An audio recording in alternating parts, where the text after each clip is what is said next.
നിയോഗത്താലി. മുറിയിൽ നിന്നോടിയ ശ്രീനന്ദയുടെ ആ ഓട്ടം ചെന്ന് നിന്നത് ഇന്ദ്രയുടെ അരികിലേക്കായിരുന്നു. ആ സമയത്ത് അടുക്കളയിൽ എന്തൊക്കെയോ കാര്യമായ പണികളിലായിരുന്നു അവർ. ആ, എഴുന്നേറ്റോ? ഞാൻ അഥർവിനോട് ചോദിക്കുകയും ചെയ്തു, മോളെ ഇത്രയും നേരമായിട്ടും താഴേക്ക് കണ്ടില്ലല്ലോ എന്ന്.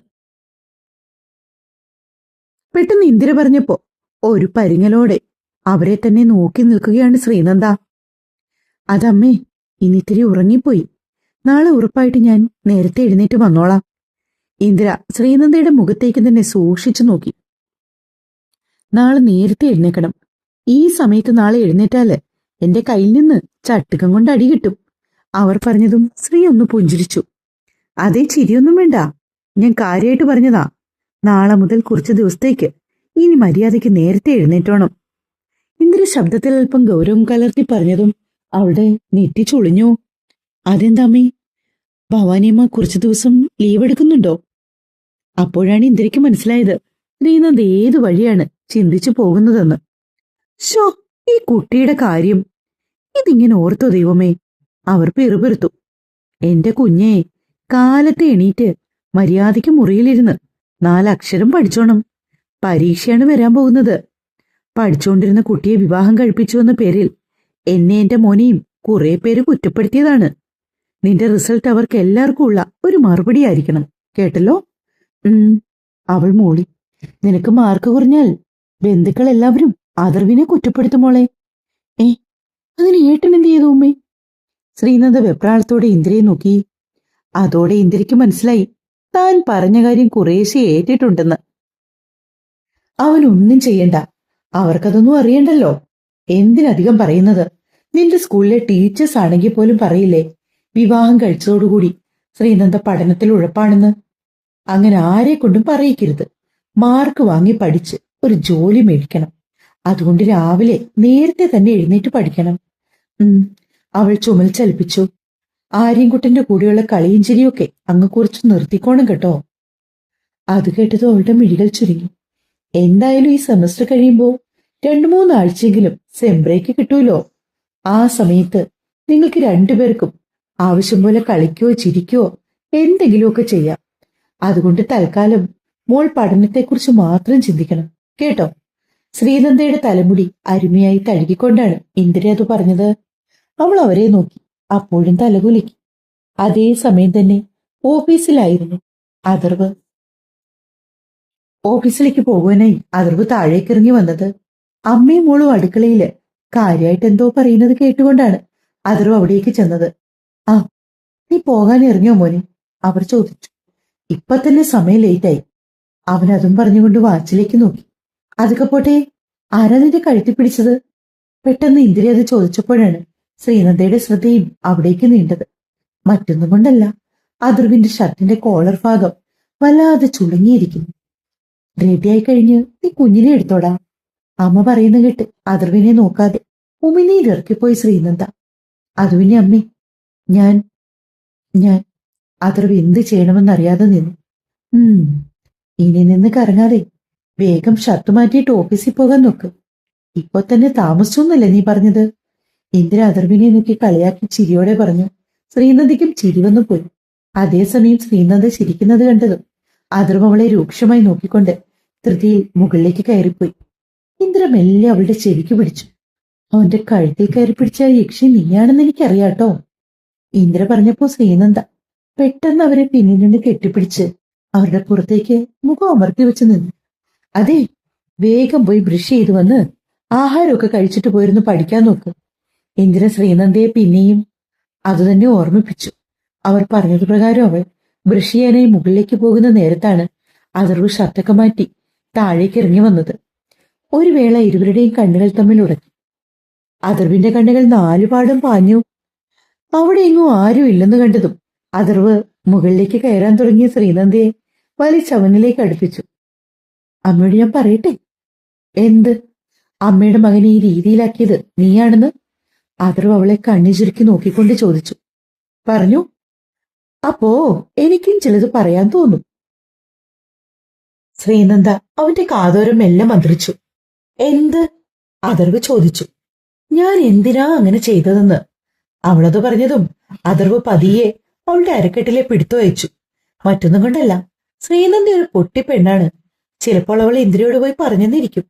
പിന്നെ തനിക്കാവും നാണക്കേട് കൂടുതൽ. അതൊരു അവളെ ഒന്ന് നോക്കിക്കൊണ്ട് പതിയെ താഴേക്ക് ഇറങ്ങി. പിന്നെ പെട്ടെന്ന് അവളെ വിളിച്ചു. നന്ദേ. ശ്രീനന്ദ പടിയിൽ നിന്നുകൊണ്ട് തന്നെ താഴേക്ക് നോക്കി. ഉച്ചയാകുമ്പോ റെഡിയായിരിക്കണം കേട്ടോ. അഥർവ് പറഞ്ഞതും ശ്രീനന്ദ തലകുലുക്കിക്കൊണ്ട് മുകളിലേക്ക് കയറി. അഥർവ് ഓഫീസിലേക്ക് പോകാനായി താഴേക്ക് ഇറങ്ങിപ്പോയി. ഇന്ദിര പറഞ്ഞതു പ്രകാരം തന്നെ ശ്രീനന്ദ വേഗം പോയി ബ്രഷൊക്കെ ചെയ്തു വന്ന് ആഹാരമൊക്കെ കഴിച്ച ശേഷം റൂമിൽ കയറി പഠിക്കാൻ തുടങ്ങിയതാണ്. ഏകദേശം 12 മണിവരെ അവൾ ഒരേ ഇരിപ്പിരുന്ന് കുറെ അധികം പോർഷൻസ് കവർ ചെയ്തു. പിന്നെ അഥർവ് ഉച്ചയ്ക്ക് വരുമല്ലോ എന്ന് ചിന്തിച്ചപ്പോ ശ്രീനന്ദ പതിയെ താഴേക്ക് ഇറങ്ങിച്ചെന്നു. ആര്യൻകുട്ടിനൊപ്പം ഇന്ദിരാമ്മ ലിവിംഗ് റൂമിൽ ഇരിക്കുകയായിരുന്നു ആ സമയം. ആഹാ, പഠിത്തമൊക്കെ കഴിഞ്ഞോ? ശ്രീനന്ദ വരുന്നത് കണ്ടതും ഇന്ദിര ചോദിച്ചു. ആ, കഴിഞ്ഞമ്മേ. ഞങ്ങളാണെങ്കിലേ ഇന്ന് ഉച്ചയ്ക്ക് പാർവതിയുടെ ഏട്ടനെ കാണാൻ വേണ്ടി പോകാനിരിക്കുവാ. പിന്നെ ആ വഴിക്ക് അമ്മാവനെയും കൂടി ഒന്ന് കണ്ടിട്ടേ വരൂ. കുറെ നാളായില്ലേ. ചിലപ്പോ എനിക്ക് ഫോൺ വാങ്ങിയ കാര്യമൊന്നും അമ്മാവൻ അറിഞ്ഞിട്ടുണ്ടാവില്ലല്ലോ. മോള് വിളിച്ചില്ലല്ലേ? ഇല്ലമ്മേ. ഞങ്ങൾ ചെന്ന് കണ്ട് അമ്മാവനെന്റെ നമ്പരൊക്കെ കൊടുത്ത് വിശേഷങ്ങളൊക്കെ തിരക്കിയിട്ട് വരാം. അതിനെന്താ മോളെ, അത് നല്ല കാര്യമല്ലേ. രണ്ടുപേർക്കും കൂടി ഇടയ്ക്കൊക്കെ ഒന്ന് പുറത്തും പോകാം. അത് തന്നെയല്ലേ ഞാനും എപ്പോഴും മോളോട് പറയുന്നത്.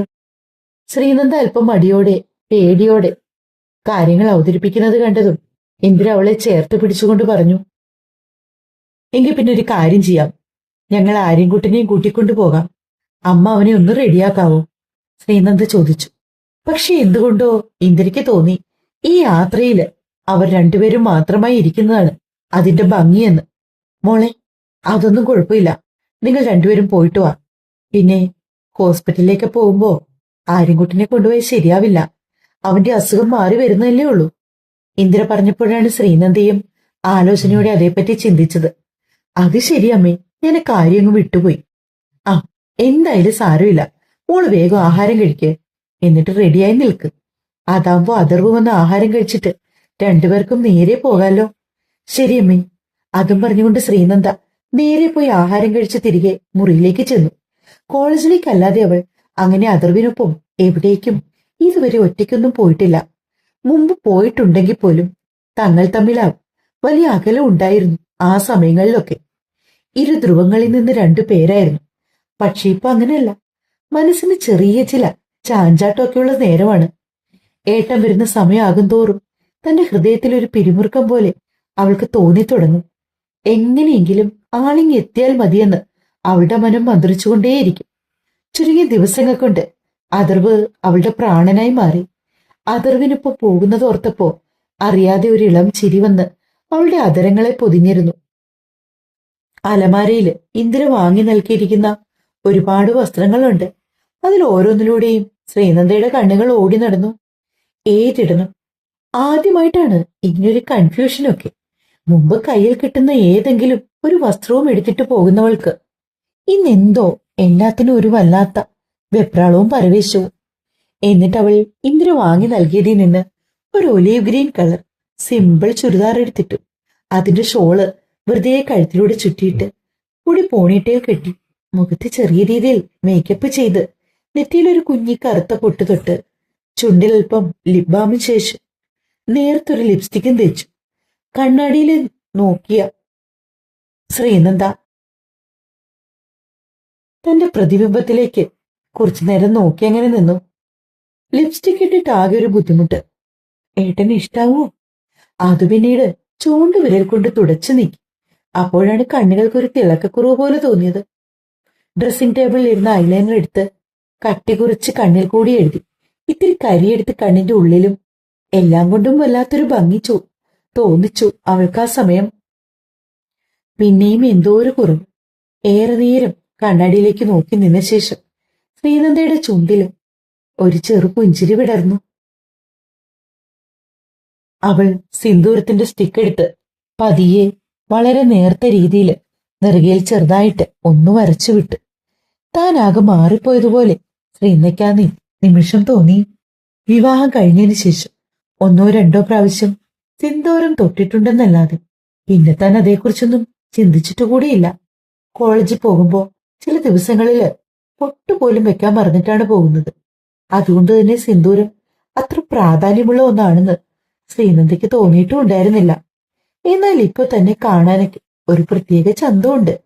അവൾ മനസ്സുകൊണ്ട് ഓർത്തു. കുറച്ചു കഴിഞ്ഞപ്പോൾ അടച്ചിട്ട വാതിലിനപ്പുറം ആര്യൻകുട്ടനോട് എന്തൊക്കെയോ കാര്യങ്ങൾ സംസാരിക്കുന്ന അഥർവിന്റെ ശബ്ദങ്ങൾ കേട്ടു. ശ്രീനന്ദയ്ക്ക് വല്ലാത്തൊരു വെപ്രാളവും പരവശിച്ചു. എങ്ങനെ അഥർവിന്റെ മുമ്പിൽ പോയി നിൽക്കും എന്ന് ആലോചിച്ചിട്ട്. തന്നെ ഈ വേഷത്തിൽ കാണുമ്പോൾ ആൾക്ക് ഇഷ്ടപ്പെടുമായിരിക്കുമോ? അതൊക്കെയാണ് അവളുടെ മനസ്സിലെ ചിന്തകൾ ഇപ്പോ. കുറച്ചു സമയം കഴിഞ്ഞപ്പോ അഥർവിന്റെയും ആര്യൻകുട്ടന്റെയും ശബ്ദം നിലച്ചതുപോലെ ശ്രീനന്ദയ്ക്ക് തോന്നി. അതോടെ അവരിരുവരും ഒന്നുകിൽ മുറിയിലേക്കോ അല്ലെങ്കിൽ താഴെ ഡൈനിങ് ഹാളിലേക്കോ പോയിട്ടുണ്ടാകുമെന്ന് അവൾ ചിന്തിച്ചു. പിന്നെ പതിയെ മുറി തുറന്ന് തല പുറത്തേക്ക് ഇട്ടുകൊണ്ട് നോക്കി. അവിടെയൊന്നും ആരുമില്ലെന്ന് കണ്ടത് അറിയാതെ അവളുടെ ശ്രദ്ധ അഥർവിന്റെ റൂമിലേക്ക് പാളി വീണു. മുറിയുടെ വാതിൽ അടഞ്ഞു കിടക്കുന്നത് കൊണ്ട് അവൾ അവിടെ പോകാൻ തുനിഞ്ഞിരുന്നില്ല. നേരെ താഴേക്ക് നടന്നു. പടികളിറങ്ങി വരുന്നവളെ കണ്ട് ഇന്ദിരയുടെ മിഴികൾ വിടർന്നു. അവളുടെ മുഖത്തെ ആ പതിവ് കുട്ടിത്തൊക്കെ മാറി ഒരു വലിയ പെണ്ണായി പോയതുപോലെ ഇന്ദിരയ്ക്ക് തോന്നി. അതിനേക്കാളേറെ അവരെ സന്തോഷിപ്പിച്ചത് അവളുടെ നെറുകയിലെ സിന്ദൂര ചുവപ്പാണ്. കുറച്ചു ദിവസങ്ങൾ തന്നെ അവൾക്ക് മനസ്സിലായ കാര്യമാണ് അഥർവും ശ്രീനന്ദയും തമ്മിലുള്ള അകൽച്ച കുറഞ്ഞു വരുന്നുണ്ട് എന്ന്. എന്നാൽ ഇപ്പൊ ശ്രീനന്ദയായി നെറുകയിലേക്ക് സിന്ദൂരം അണിഞ്ഞ സ്ഥിതിക്ക് അവർ തമ്മിൽ അതീവ സ്നേഹത്തിലാണെന്ന് ഇന്ദിര ചിന്തിച്ചു. താഴേക്ക് ഇറങ്ങി വന്ന ശ്രീനന്ദയുടെ കണ്ണുകൾ ആദ്യം പോയത് ഡൈനിങ് ഹാളിലേക്കാണ്. അഥർവിനെ അവിടെ കാണഞ്ഞതും അവൾ ഊഹിച്ചു അവൻ മുറിയിൽ തന്നെ ഉണ്ടാകുമെന്ന്. നന്നായിട്ടുണ്ട് മോളെ. എവിടെയെങ്കിലുമൊക്കെ പോകുമ്പോ ഇതുപോലെ ഒരുങ്ങി വേണം പോകാൻ. നല്ല സുന്ദരിയായിട്ടുണ്ട് കുട്ടി. കണ്ണ് കിട്ടാതിരിക്കട്ടെ എന്റെ കുട്ടിക്ക്. അതും പറഞ്ഞുകൊണ്ട് അവളുടെ കൺകോണിൽ നിന്ന് അല്പം കൺമഷി എടുത്ത് ഇന്ദിര അവളുടെ ചെവിക്ക് പിന്നിലേക്ക് തേച്ചു കൊടുത്തു. പിന്നെയും കുറച്ചധിക നേരം കഴിഞ്ഞാണ് അഥർവ് ഇറങ്ങി വന്നത്. ഡാർക്ക് ഗ്രീൻ കളർ ഷർട്ടും ബേജ് നിറത്തിലുള്ള പാന്റുമായിരുന്നു അവന്റെ വേഷം. ലിവിംഗ് റൂമിലിരിക്കുന്ന ശ്രീനന്ദയിലേക്ക് അവന്റെ നോട്ടം പാളി വീണു. ഒരു വേള അവന്റെ മിഴികൾ മുഴുവനായും അവളിൽ തന്നെ പതിഞ്ഞു. അവന്റെ ചുണ്ടിലൊരു ചിരി വന്നെത്തി നിന്നെങ്കിലും അവനത് സൗകര്യപൂർവ്വം മറച്ചുകൊണ്ട് തന്നെ ശ്രീനന്ദയെ നോക്കി. നമുക്ക് പോകാം, ഗൗരവത്തോടെ അഥർവ് ചോദിച്ചതും ശ്രീനന്ദയുടെ മുഖത്തെ തെളിച്ചം ആകെ കെട്ടുപോയിരുന്നു. അവൻ കണ്ണെടുക്കാതെ തന്നെ നോക്കി നിൽക്കുമെന്നും നന്നായിട്ടുണ്ടെന്ന് പറയുമെന്നും പ്രതീക്ഷിച്ച പെണ്ണിന് വല്ലാത്തൊരു നിരാശയായിപ്പോയി ആ നിമിഷം തോന്നിയത്. ചെല്ലുമോളെ, ഇനി നിന്ന് താമസിക്കും. അമ്മാവനെയൊക്കെ കാണാൻ പോകേണ്ടതല്ലേ? അതും പറഞ്ഞ് ഇന്ദിര ഉമ്മറപ്പടി വരെ അവർക്ക് ഒപ്പം ചെന്നു. ശ്രീനന്ദ കാറിലേക്ക് കയറി ഡോറടച്ചു.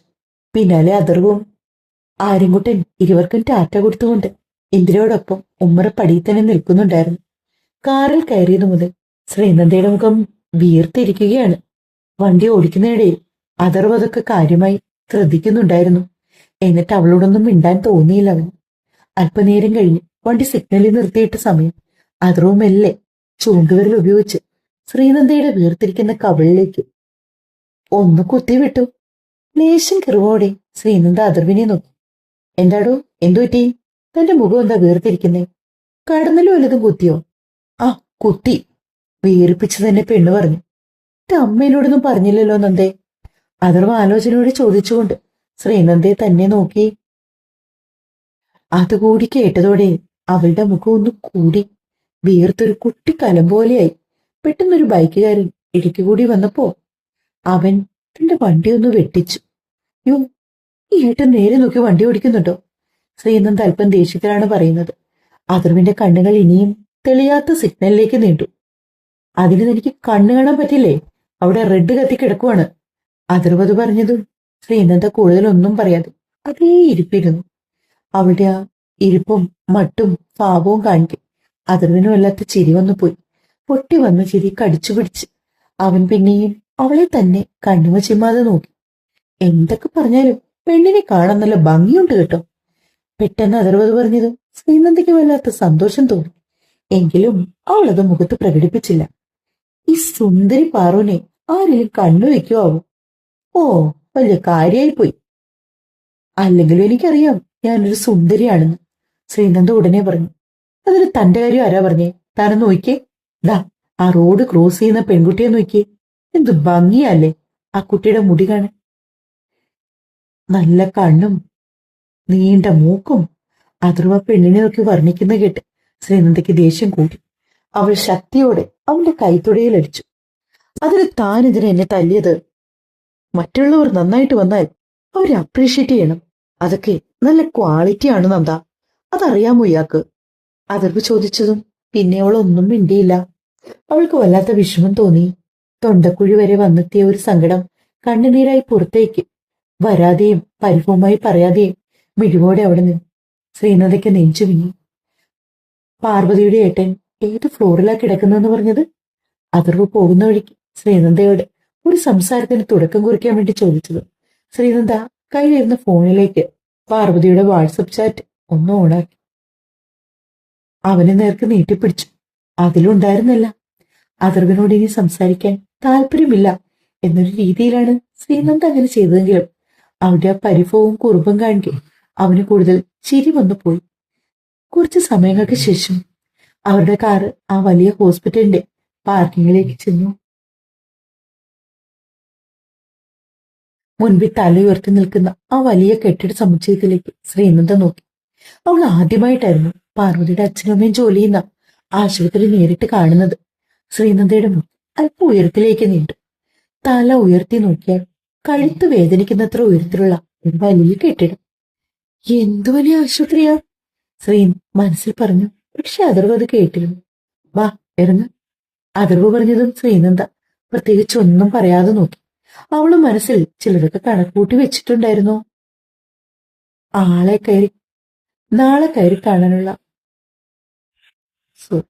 നാളെ കയറി കാണാനുള്ള പാസ്സൊക്കെ എടുത്തുകൊണ്ട് അവർ നേരെ പ്രവീൺ കിടക്കുന്ന റൂമിൽ ലക്ഷ്യമാക്കി ചെന്നു. പാർവതി ഉണ്ടായിരുന്നു അവിടെ. പാർവതിയെ കണ്ടതും ശ്രീനന്ദ വേഗം അവൾക്ക് അടുത്തേക്ക് ചെന്നു. പാർവതിയും ശ്രീനന്ദയെ അടിമുടി നോക്കി. ആ, നല്ല സുന്ദരി കുട്ടിയായിട്ടുണ്ടല്ലോ. പാർവതി പറഞ്ഞതും ശ്രീനന്ദയുടെ നോട്ടം അതിർവിലേക്കാണ് നീണ്ടത്. അവനാണെങ്കിൽ അതൊന്നും കാണുന്നതേ ഇല്ലെന്ന മട്ടിൽ പ്രവീണിനെ തന്നെ നോക്കി നിൽക്കുകയാണ്. അതേസമയം തന്നെ അതിർവ് കണ്ടു പ്രവീണിന്റെ കണ്ണുകൾ ആർത്തിയോടെ ശ്രീനന്ദയുടെ മുഖത്തേക്ക് നീളുന്നത്.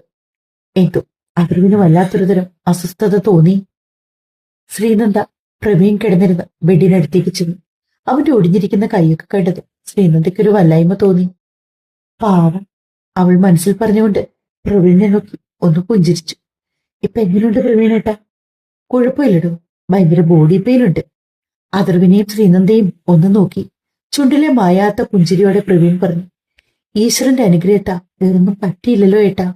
ശ്രീനന്ദ പ്രവീണിനെ ആശ്വസിപ്പിക്കും പോലെ പറഞ്ഞു.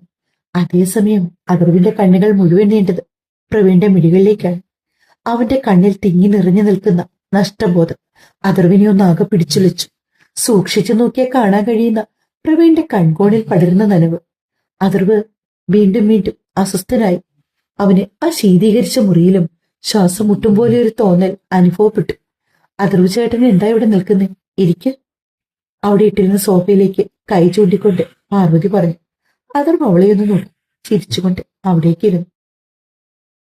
പാർവതി ഫോണെടുത്ത് അവളുടെ അമ്മയും അച്ഛനെയും ഡയൽ ചെയ്തു. അത് കേട്ടതും ശ്രീനന്ദ അവളെ വിളിക്കും. നീ ഇതിനാ ഇപ്പൊ ആന്റിയെ വിളിച്ചേ? അവർക്ക് തിരക്കുണ്ടാവില്ലേ?